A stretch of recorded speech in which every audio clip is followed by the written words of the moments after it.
See this right here? That's me. Not the guy singing or playing the guitar. That's Brian Dale. I'm the one holding the umbrella. And if you look really closely, that's my boat, Traveler. She's my 1977 Hunter 30. And this is our story.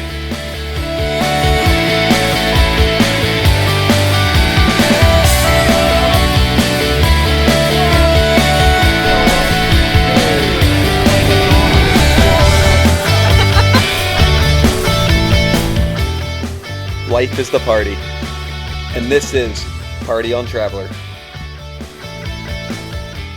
In last week's episode, I go for one of my roughest passages yet, single-handing from Guadeloupe to Dominica. I got to see crabs and waterfalls and a bunch of cool stuff. In this week's episode, I single-hand my boat to Martinique to see the town of St Pierre, a town that was completely destroyed in a 1902 volcano eruption. Hello, we're on Traveler again. We're going to another place. That's where we were. We're going over there. And I bought some bananas for the banana man.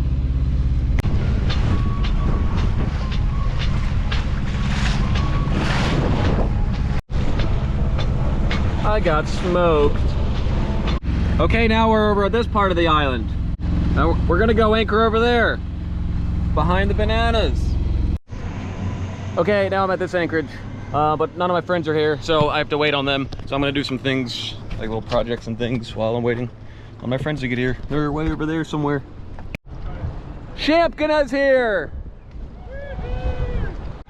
Okay, so never went to that snorkel spot.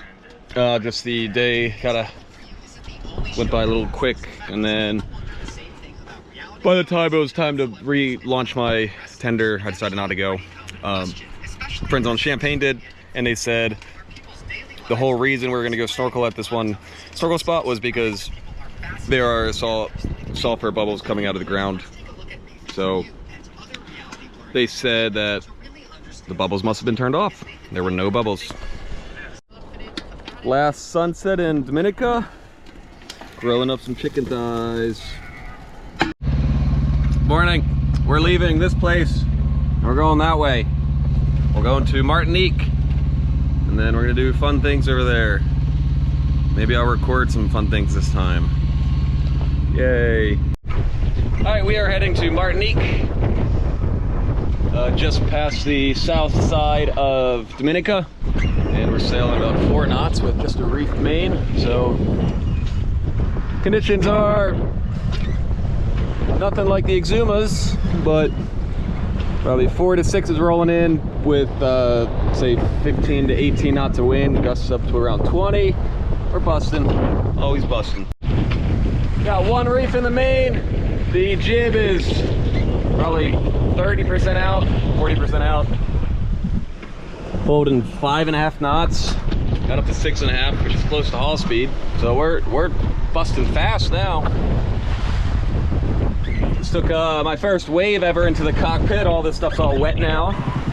Yeah, I was sitting back here. Thank God for the Dodger, because everything's wet now. Yeah, one thing that's so wild about being, you know, on the islands or in any third world countries is the fishermen. Out here over 10 miles offshore, probably a 15-foot long panga boat with a single outboard on it, out here in 20 knots of wind and 6-foot seas. And that's just what they have to do to survive and put food and dinner on the table, and they're very brave. Mad respect for those fishermen. We're getting overtaken by Lola! Not again! I got a mango!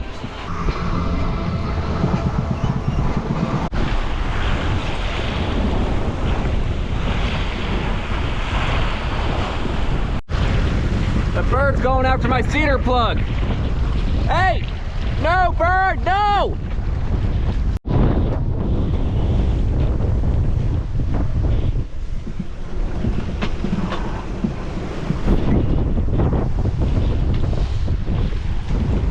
There's Champkana!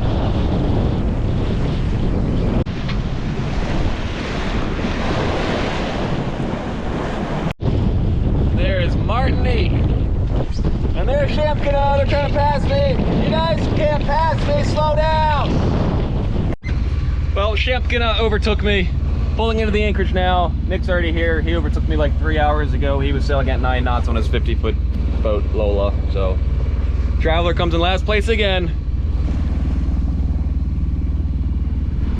All right, good morning. We are getting ready to swim motor to the next spot. It's just 6 miles down the coast. This spot was beautiful to stay at last night, but it ended up being super rolly with the swell wrapping around the north coast of the island. So, a lot of rocking and rolling. So we're gonna get to move to more of a protected spot in the main town of this side of the island, St Pierre.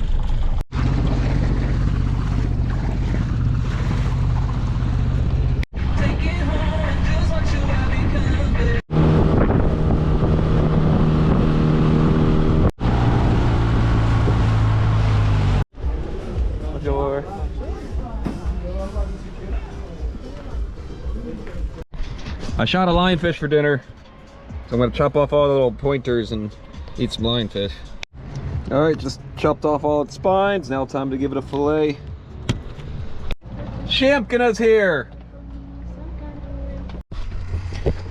Lionfish is all filleted, so now I'm making a little bit of sashimi salad.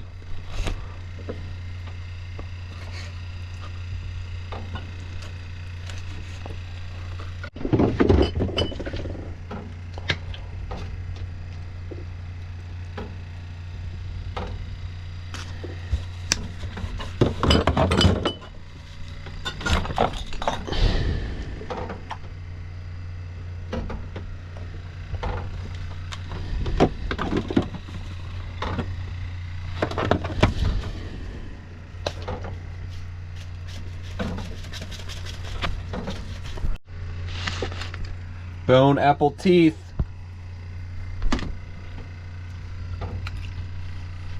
All right, in town just at the ATM, and I have my first euros. Yay! All right, we are in the church. We're looking around at it. It's beautiful.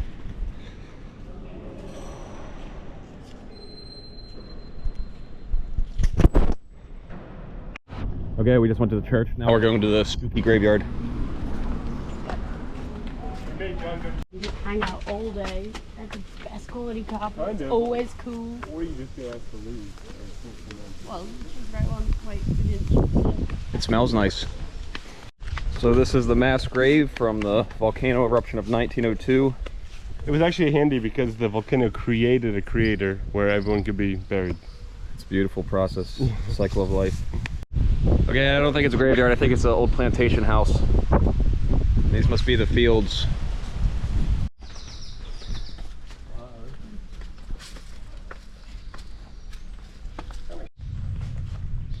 John, pick that. Is that a breadfruit? Breadfruit. Oh, ow. Your legs are so good. Is it a car park? Yeah, it's just a car park. Just a car park.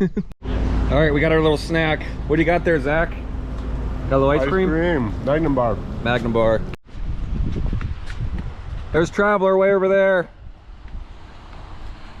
So we checked out the museum from the St Pierre volcano eruption of 1902. It killed every single person except for one who was in prison. This is the melted church bell.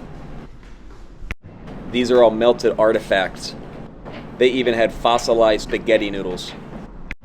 Okay, now we're climbing this hill. We're gonna go find the jail where the only survivor of the St Pierre volcano eruption survived in.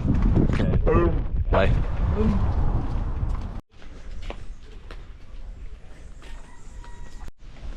We are at the theater.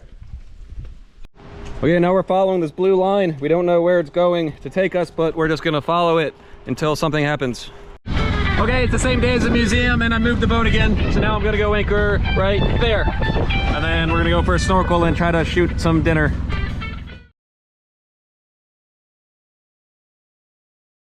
So I lost a GoPro. The value of the GoPro isn't what is bothering me.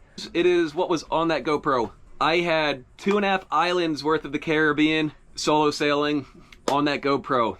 Hey, it's Todd! And Aubrey on Terra, and we're about to Party on